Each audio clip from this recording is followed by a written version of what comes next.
თავი დანიშნულება ჩვენი არის ის, რომ შევქმნათ სიკეთეები საკუთარი თავის გარდა სხვებისთვის. ადამიანს უნდა ესმოდეს, რომ სიმდიდრე არ არის რაღაცა ცუდი პირიქით.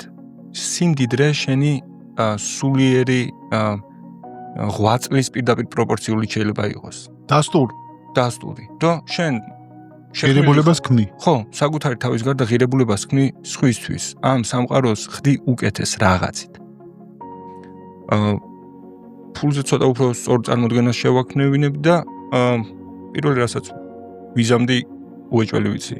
დავანახებდი ადამიანს თავის ნამდვილ პოტენციალს, რამდენად უსასრულო პოტენციალი გვაქვს, იმისთვის, რომ დროის მოკლე პერიოდში შეგვექმნა ისეთი ღირებულებები, სადაც დღეს რომ ვიღაც ინდუსი ჩამოდის კურიერად სიტყვას და ქართველს გული გისკდება ის რა სამსახურს მართმევს.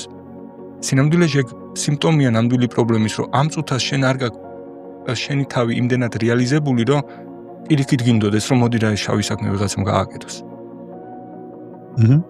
თორე აბა თვეში 100,000-ა გამოიმუშავებდე. თუ დაგწყდები პირიქით იტყოდი, რომ ვინმე ჩამოდით რა, რომ ეს საქმეები ვიღაცამ აკეთოს. დროის გაყიდვას გადავაჩვდი ადამიანს. მონობას. იმიტომ რომ ეგ გვაღატაკებს. რამდენჯერაც დროს გავყიდით ფულში, იმდენჯერ უფრო ღარიბები ვართ წარმოიდგინეთ.